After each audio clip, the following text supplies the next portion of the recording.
For Rukayat Moturayoshitu, the youngest female lawmaker in Nigeria and member of the 10th Kwara State House of Assembly representing Owodionere constituency in Asa local government area of the state. See, politics is expensive and it will continue to be. Yeah, because governance is expensive. Funding has always been a key part of politics. Perhaps this is even more so in Nigeria, where a politician is expected to be a cheerful giver.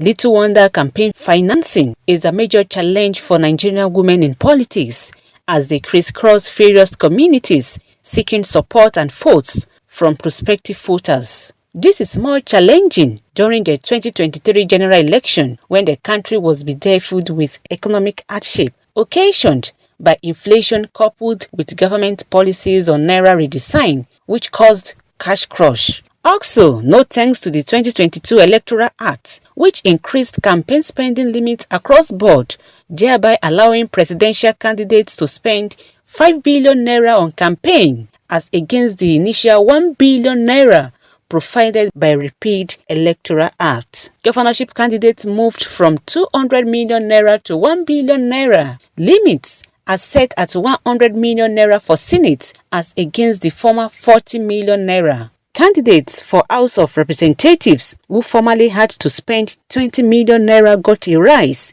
to 70 million naira, while State House of Assembly candidates saw their limit rise from 10 to 30 million naira. This development has been condemned by political observers who believe that it promotes money politics and corruption, arguing that it could eliminate minority groups like women, youth, and people with disabilities. One of the political watchers, the Center for Democracy, positioned that the lack of enforcement by relevant institutions and the influence of money in politics remains a major challenge to the integrity of electoral process in Nigeria.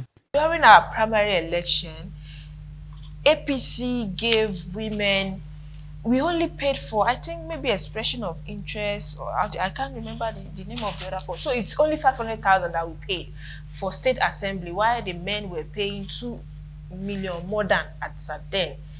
So we only paid 500,000 naira, which to me is lesser, and it is okay. But for Elizabeth Olaronke Yindero, the Labour Party gubernatorial candidate in Kwara State, the reverse is the case. She maintained that the high cost of politics is a huge challenge to women. Funding the campaign on its own, we want to give credit to maybe not political, I wouldn't know in other political party, but in my political party, women nominations are free. So, but now I'm talking about the real campaign fund. It's highly capital intensive when we are talking of campaigning. Especially, you have to have some campaign materials.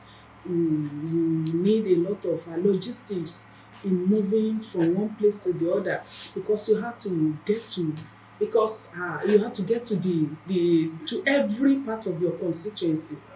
You need to get there to talk to them in person, to ensure that you are real on ground, for them to see you, because seeing is believing. So you cannot just be in the city and say, okay, I want to be a candidate in this party, representing my party on a Guban candidate, and you sat down right here in Ilorin. It's not done. You need to move all across the 16 local government area of Kwara State, and at the same time, you must be represented in every of the wards that is involved. So this logistics of moving around. Then another thing, our politics is saturated with a lot of things that women will not, especially when it has to do with issue of buying votes.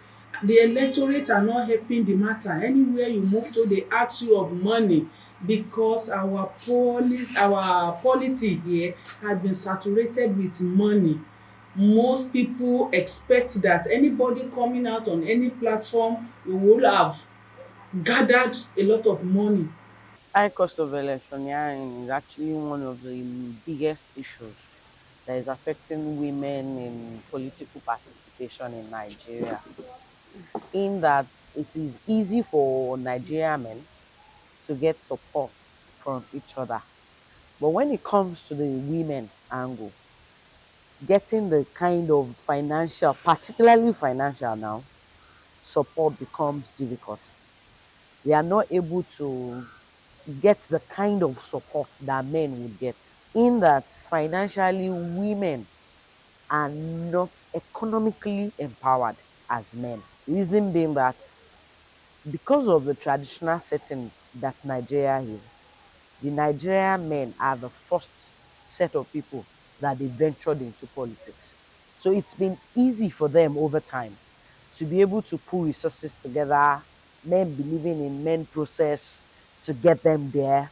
Some sell properties, some get people that pull funds or crowd fund together. But when it comes to issue of women, it becomes difficult. Except for the few that has their fathers as political giants before, or they're coming from money bags, or the few exceptions that their husbands are able to support them. But when you're talking of somebody that has political aspiration, she wants to go into it, you begin to talk about money. Over the years, Nigerian women have remained resilient in political participation despite various barriers which have limited them in the space. Since the inception of democratic rule in Nigeria, women are yet to have 10% representation, a situation that has limited their reach. Though politics, they say, is a game of number, women represent about 44% of Nigerians' voting population, yet their numerical strength fails to translate into feasibility in political power.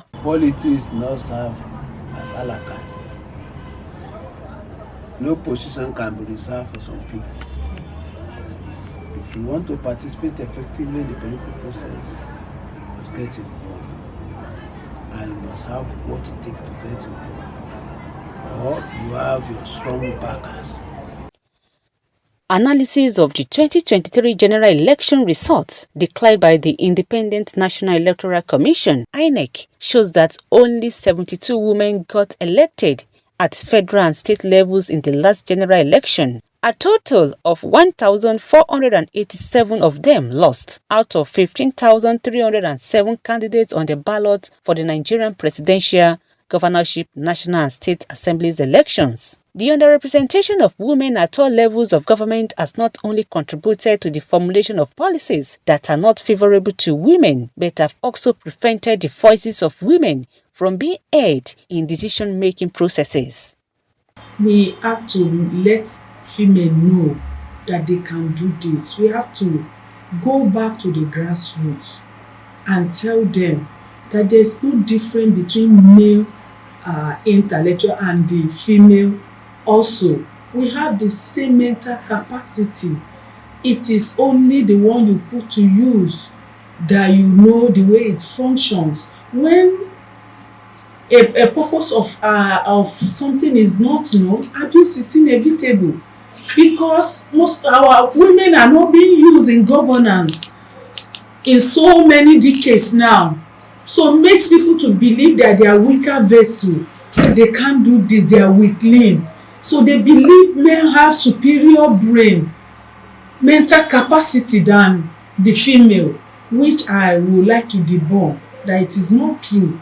It is 24 years since the return to democratic rule in Nigeria. Still, there is a growing concern about low representation of women in both elective and appointive positions at the federal and state levels, a situation some political analysts have attributed to social misconceptions about women's role in leadership positions. Cultural bias has been one of the issues that women face. Religion and cultural bias goes hand in hand. We're doing post-mortem assessment of the women's situation room, and we're talking about having a female governor in Kwara. And almost everybody is saying it is not possible. Why is that?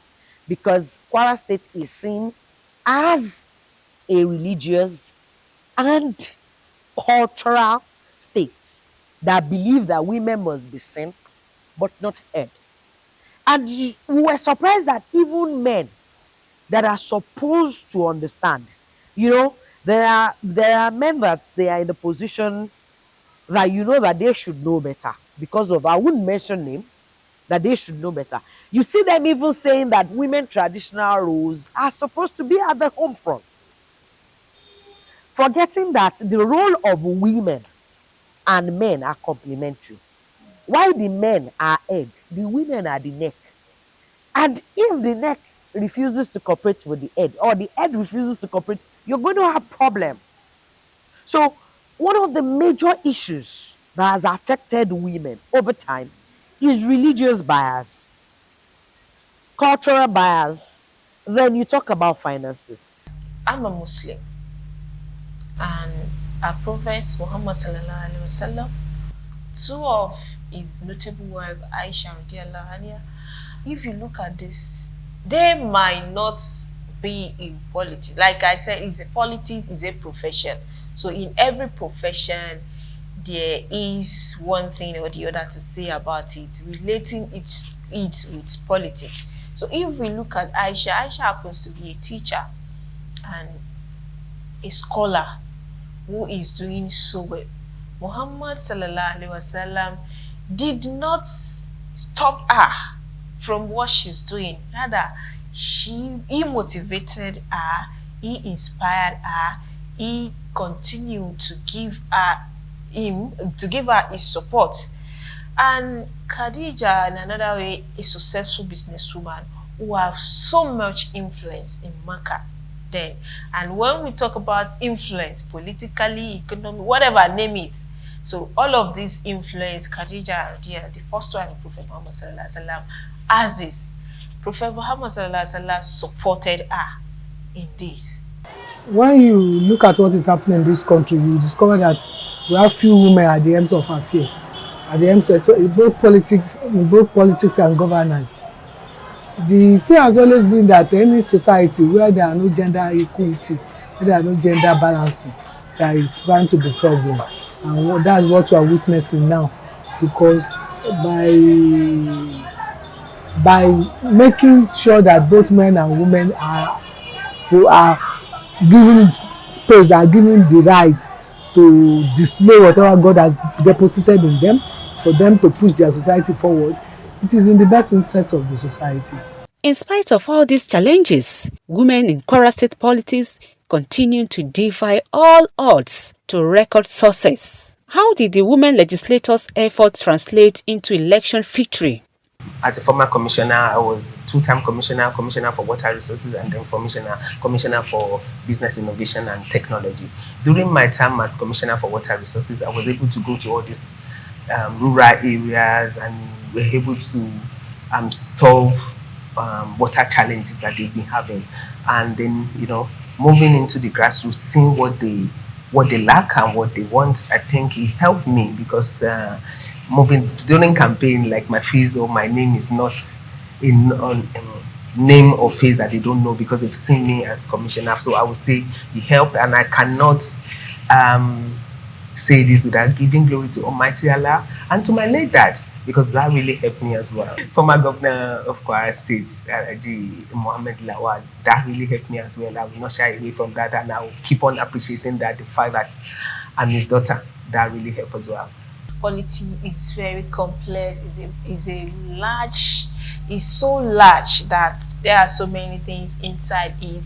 So without compassion, without perseverance, without focus, without dedication, one might not get to that peak of it. I come from a party who is gender friendly, a party who recognizes women inclusion.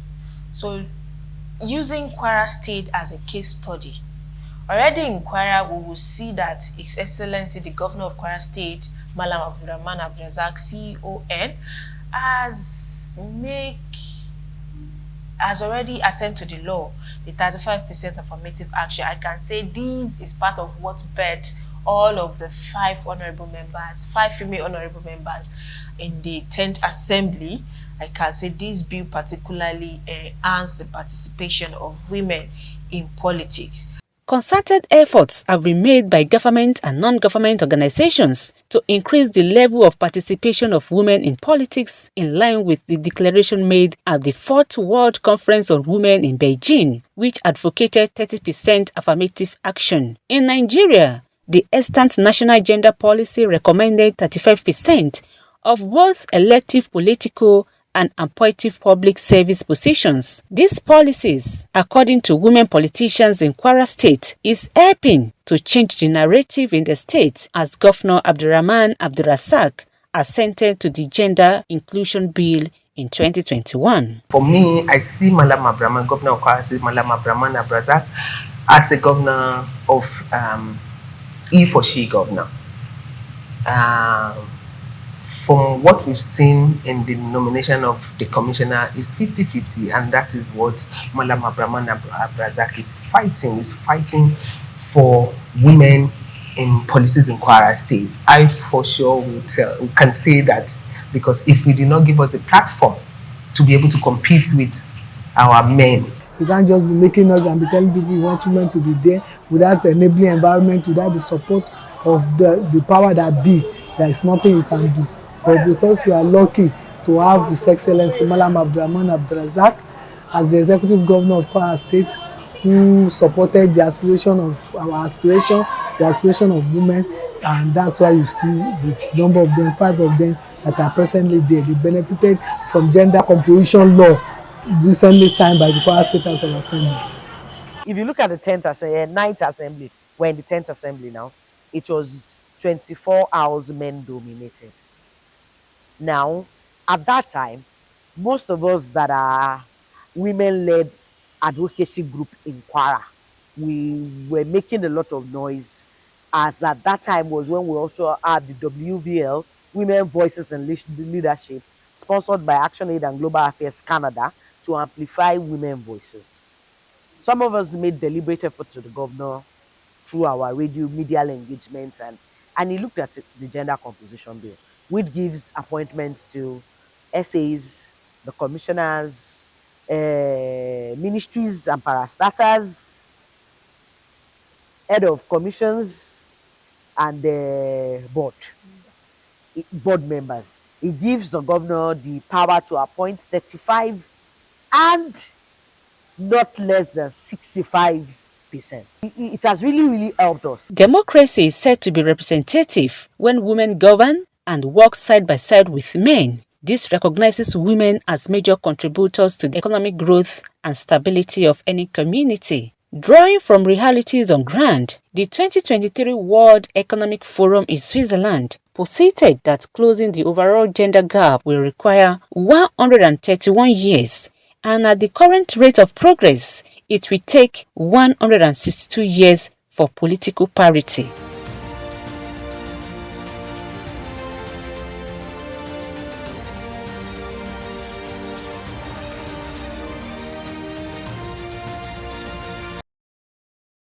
There's nothing stopping a woman in pursuing a career. If she feels she has what it takes to be in politics, I will advise every woman to go for it. It's not easy. Men believe that politics is for men. Starting from my own experience, I don't think I have much of a problem in that regard. But a lot of men believe that it's their call. If you have something to offer, I will encourage all women to come out and prove yourself. If you prove yourself, yes, if you have what it takes and you're able to prove yourself, know that men, they will rally around you. At first, it might be a bit difficult, but with perseverance and then believing in yourself, and don't let anybody talk you down that you cannot do it. What a man can do, I believe a woman can do better. We need to take this campaign. Even that is why we need to get to the rural areas, to get to the grassroots, to let the religious leader can also help. The traditional leaders like the Oba that can also help telling people what women can do. So NGO also, civil society organization can also help in going back to primary school. Ensure that our girls are given leadership positions in their schools. the class monitor, the prefect there. So that carriage will have even awakened their consciousness that, oh, I'm a leader. It should be making them to believe that they are leader. There's nothing there's no mental capability that men possess that cannot be found in female if it is really harnessed and developed. So when we do this by going back to the basis, which is the primary education, empowering these young ones, making them to know, talk to their real self-esteem. I think that one of the biggest way that it will help, even though because of the fact that Governor Abdulrahman Abdulrazak is gender sensitive, the 5 women that we have in the House of Assembly might not have been possible. The 2019, women contested, but what happened to their mandate? But because a particular governor was deliberate about amplifying women voices. Another typical example is the example of Ekiti State. Her Excellency Erelu Fayemi decided that she was going to support women. And she availed her up. She used her political will to push the women. So when we have men and women that are sensitive to the plight of women, it becomes very, very easy. Then more and more sensitization, education, sensitization. Till now, even educated men believe that most women are supposed to be at the home front. They don't have any basis of being at the political, talk more of leadership. Fair. So until when we begin to recondition our mind, these women that you want to suppress, don't forget that they are eventually our mothers, our daughters, our sisters, and they are going to be the backbone of the family. And the family is a minimal reflection of what the larger society is. So if we don't sharpen the perspective of women, the people in the society to accommodate gender inclusivity, then we might not be able to have the kind of results that we're clamoring for. So until when we internalize it, right, it is not about competing, but it's about complementing each other. Look at Rwanda. Look at what they are doing in terms of development. Because the presidents internalize the fact that you must give room for women to thrive. Financial constraint is a major challenge women will have to solve to be politically feasible. This is why it is important for organizations, donors, and women-focused groups to speed up and sustain efforts geared towards financial empowerment of female politicians and women generally. This should not be done only during elections, but even afterwards. No doubt, such intervention will go a long way to ease the burden of funding confronting women in politics. Also, implementation of enforceable measures such as gender electoral quotas as done in Rwanda to further open the way for more women in politics and governance in order to promote inclusion and strengthen Nigerians' democracy, because there cannot be true democracy when women are left behind. This project is part of the African Women in Media (AWIM) Luminate Young Women in Politics program.